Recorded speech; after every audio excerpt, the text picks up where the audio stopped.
Excuse me.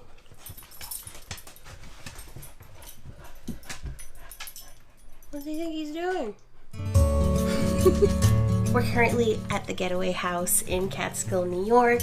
It's this gorgeous, tiny cabin. Leo and I are finally living out our tiny home fantasy. And we're here because it's my birthday. We're celebrating it. And instead of cake, I wanted to make a charcuterie board. So I decided that I wanted to show you how to make a charcuterie board the way I like it. The first thing to do is to prep your sausage. Oh, that looks so wrong. Let me to the kitchen. First thing I'm doing is slicing up some sausage. You can choose whichever one you like. This is just some salami.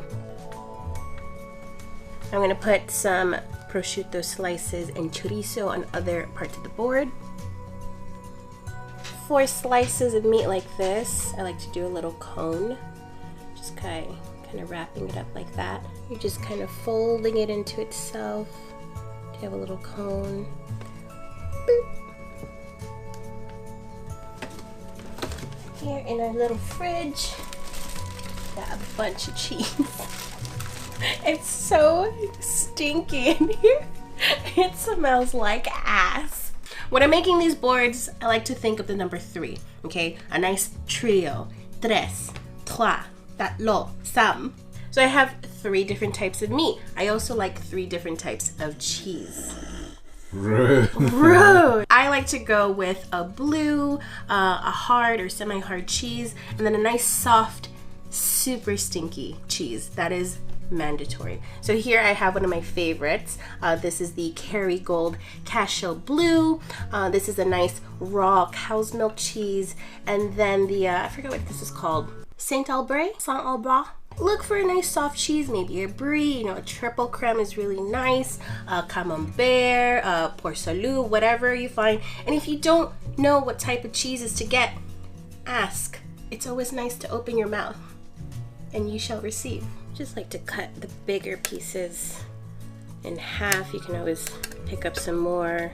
Put this guy here. For the hard or semi-hard cheeses, I like to just crumble it up a little bit with the tip of my knife. You can also slice them up and leave a knife there. But since we're in a cabin and I let go of the inner chef and said, no, leave all of my tools behind except for knife sharpener and blah, blah, blah. I don't have any of those tools, but I just brought along my little board. Or just use this, it's just the 2 of us.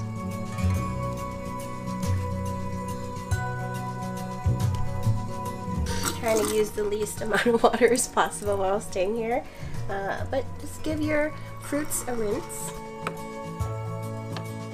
Since we're in winter, I decided to use winter fall fruits. So I have apple, this is a Honeycrisp, and persimmon, my favorite. And I was worried this wasn't going to be ripe, but it ripened up just in time for today. So just slice these up as you normally would.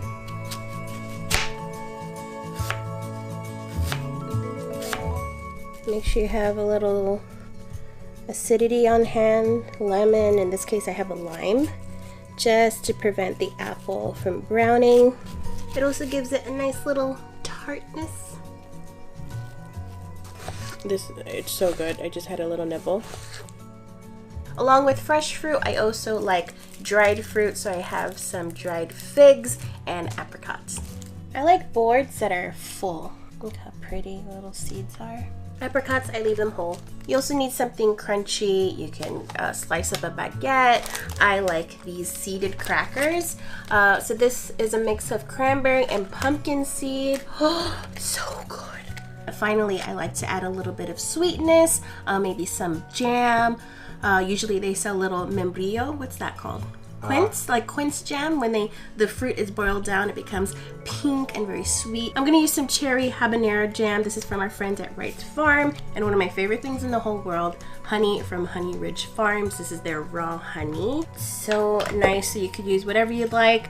You could put it straight on the board if you want to get some honeycomb. I've also done that before. I actually brought this little saucer from home. This is for Palo Santo sick to catch up the ashes. I'm going to use it today to hold the jam and the honey. I'm just going to put everything together. I'm excited to try this cherry jam. It's got habanero in it. Ooh. I did it. Ooh. Oh.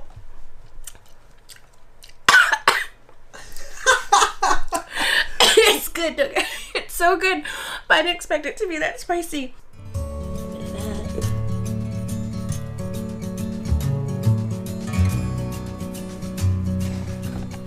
Try to bring it over. Kind of chasing the light over here. I'm gonna go up in the bed. How much you want to bet? You're gonna drop the entire thing on the bed? No, you gotta believe in me. I believe in you that you're gonna drop the entire thing on the bed.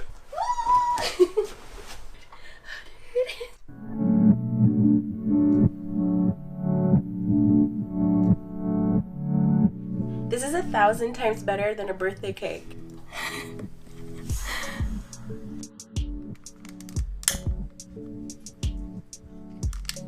Alright, make a wish.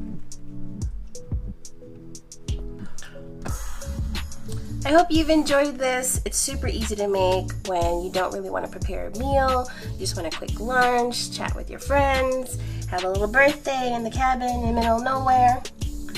Yeah, life's good. I love cheese and meats. Just keep filming me. You need more shots. No, I want to eat.